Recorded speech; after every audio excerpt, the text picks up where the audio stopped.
ni kenshi twagiye twumva ngo imperuka y'isi iregereje, ariko uwo munsi nicyo gihe nawe ubizi, naho baba bamarika bo mu ijuru cyangwa se umwana keretse data wenyine. Ni amagambo yavuzwe na Yesu Kristo nk'uko yanditswe mu ivanjiri ya Matayo muri 24:36.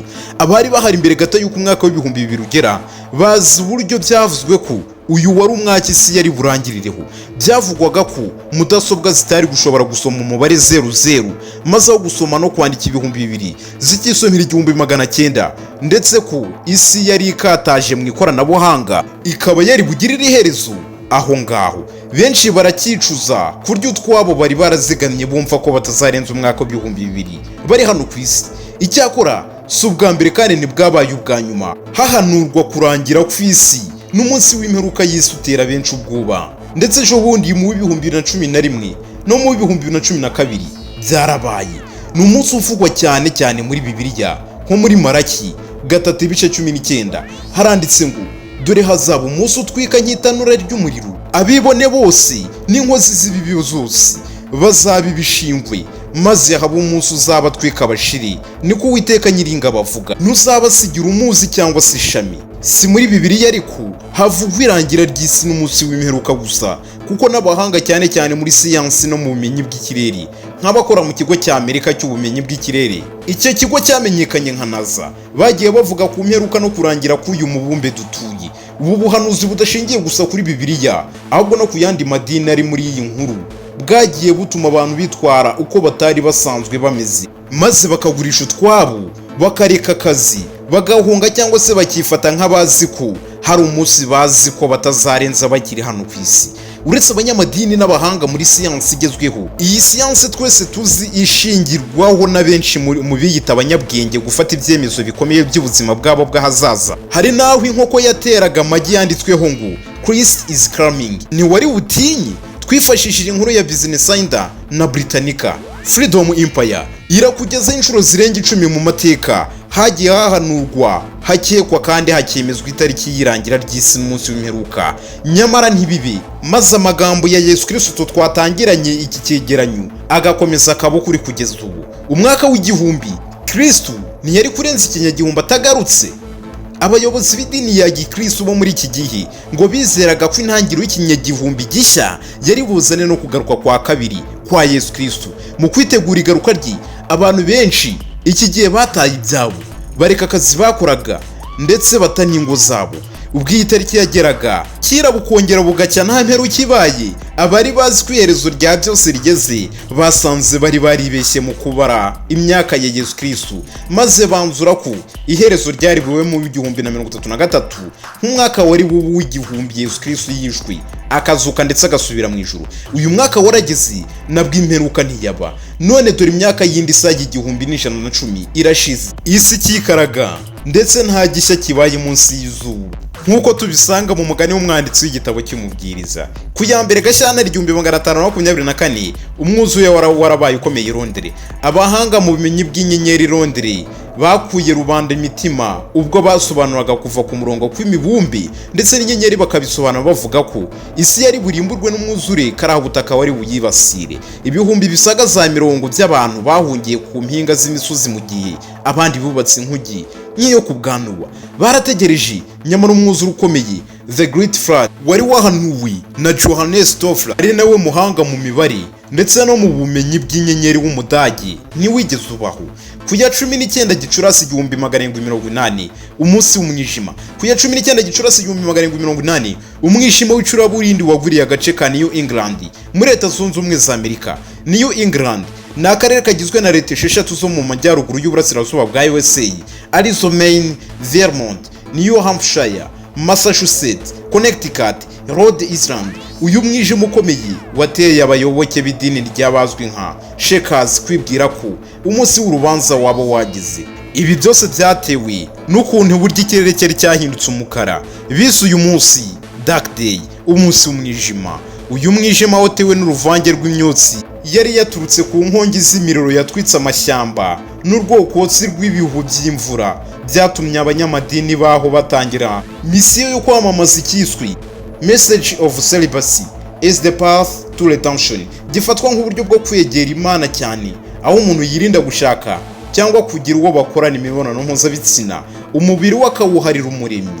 Hagati ya 21 Werurwe 1843 n'iya 21 Werurwe 1844 ubuhanuzi bwa Miller bwabyaye idini ry'Abadiventiste. Uyu William Miller yashutse abayoboke be barengaga 10,000 bazwi nka Millerite ubwo yavugaga ko isi yagombaga kurangira hagati y'itariki ya 21 Werurwe 1843 ndetse n'iya 21 Werurwe 1844.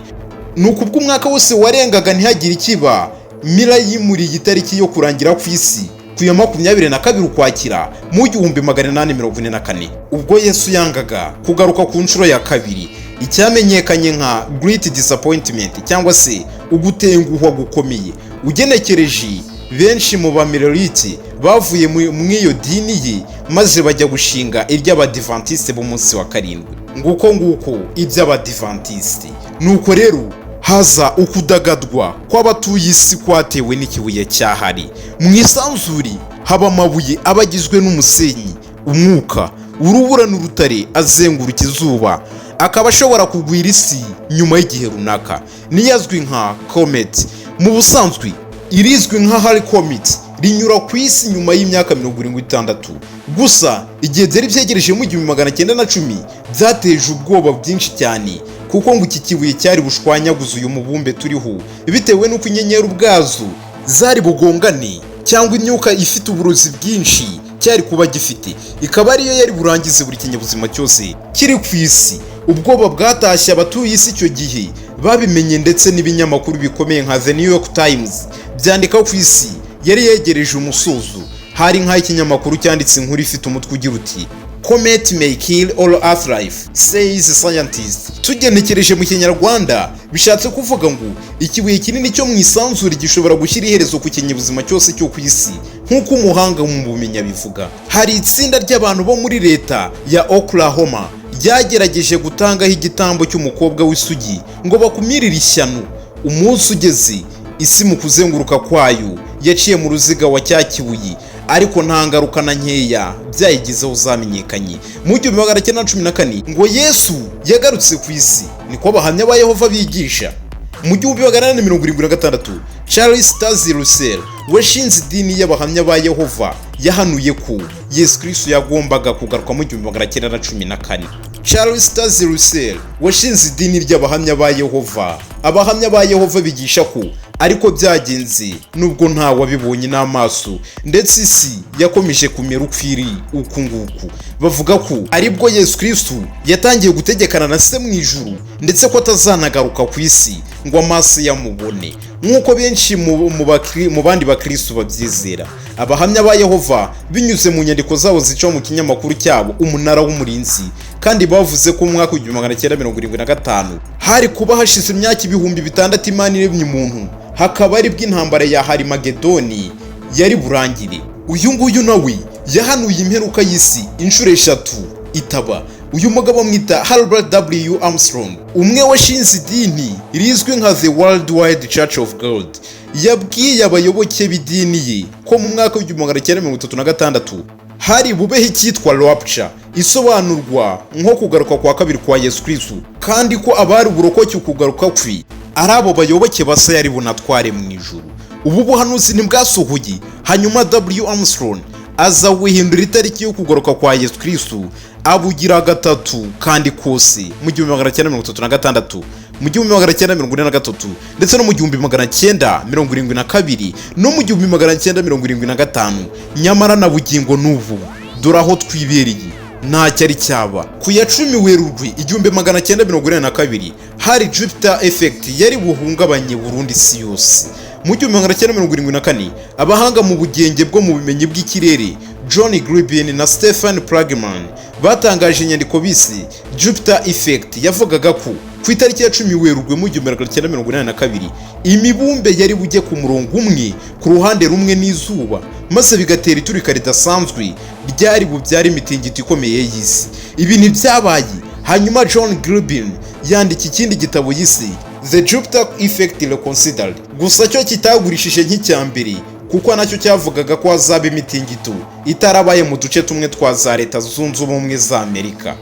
Harold Camping igihe cyarageze ahagarika guhanura irangira ry'isi. Mu bantu bazwiho kuba barahanuye iherezo ry'ibihe kurusha abandi bo muri ibi bihe turimo, Harold Camping aza mu b'imbere cyane. Uyu yahanuye kurangira ku isi inshuro zisaga 12 zose ashingiye ku mibare yakuraga ku bihe, nk'uko ubuhanuzi muri Bibiliya bubivuga bwo ubwabyo. Uyu mugabo yahanuye imperuka inshuro 12 arangije arabireka. Mu 1992 yanditse igitabo yahaye umutwe witwa 1994, aho yavugaga ko irangira ry'isi ryashoboraga kuba muri uwo mwaka maze Yesu Kristo akagaruka. N'ibyabaye.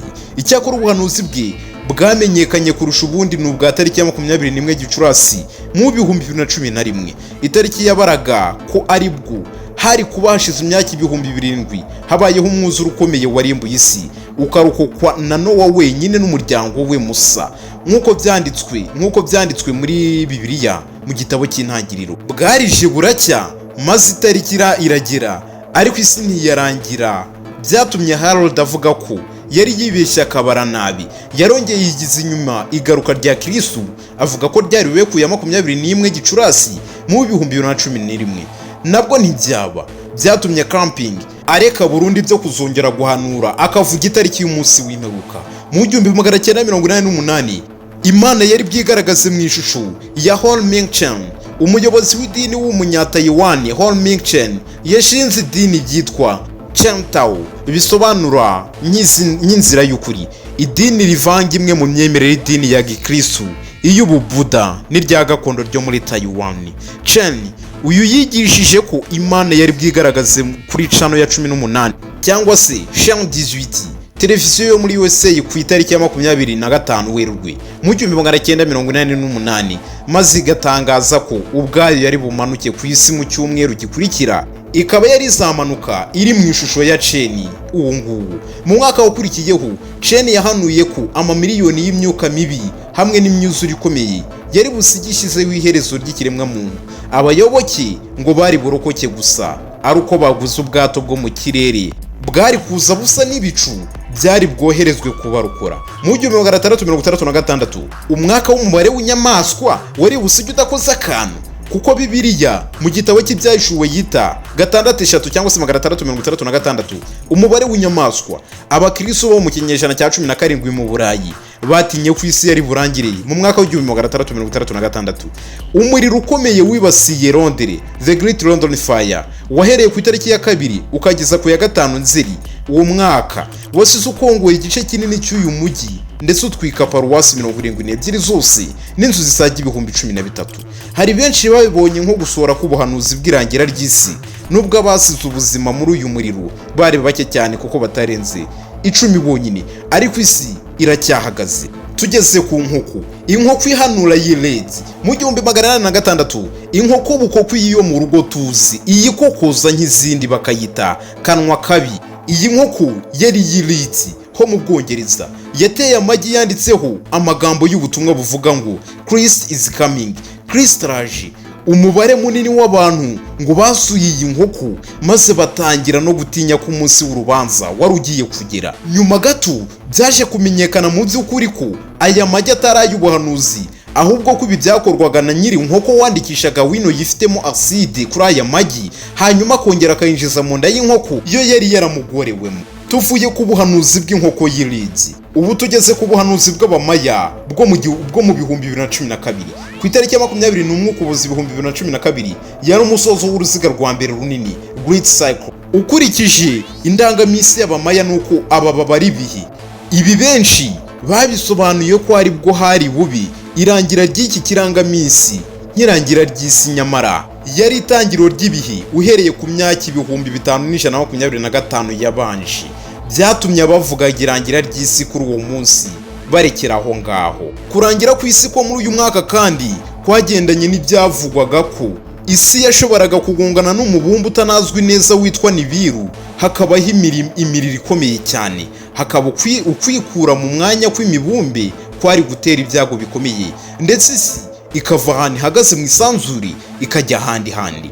Mu myiteguro y'irangira ry'isi nk'uko turizi, hanabayemo kubakwa kw'inkuge ya Nowa yo muri ibi bihe yubatswe n'umugabo wo mu Bushinwa, n'igurishwa rikomeye ry'imyambaro y'ubutabazi imwe dusanzwe tuzi iyo bambara kugira ngo batarohama. Nanone hari umukobwa witwaga Joanna Southcott isugi yahanuye kuzabyara Mesiya wa kabiri guhera igihe yari afite imyaka 42 y'amavuko.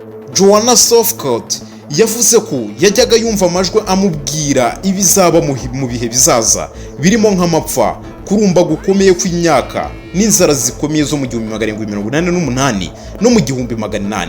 Yatangiye kwandika no gusohora ibitabo bye, byatumye agira abayoboke baje kuba benshi bakagera no kubasaga 100,000 bose. Mu 1813 yatangaje ko umwaka wari bukurikire yari kuzabyara Mesiya wa kabiri, kandi kuza cyangwa se kugera ku isi kwari bwerekana iminsi y'imperuka y'isi. Ahanura ko azabyara Mesiya nk'uko yari yarabibwiye abaganga. Joanna Southcott yari akiri isugi kandi afite imyaka 64. Uyu muhanuzikazi yari inzagera aho apfa atarabyara uyu mwana w'inzozi ze. Ndagira ngo iki kiganiro tugisoreza aha ngaha, cyari kigiye kuba kirekire, ariko ndashimira buri umwe wese wihanganye akihanganira iby'ubuhanuzi bw'irangira ry'isi ndetse no kuvuka kwa Mesiya wa kabiri k'uyu mukobwa bitaga Joanna. Ndabashimiye rero kuba mwakurikira iki kiganiro, mbashishikariza no gukora subscribe. Ntugende udakoze subscribe nimba tugeranye kuri uyu munota, kuko niyo nkunga yawe ikomeye cyane. Gukora subscribe ni akantu ka danger ushobora kuba ukoze kuri iyi channel. Ndagushimiye rero, mugira amahoro, Imana ibarinde, turabakunda cyane. Ciao ciao.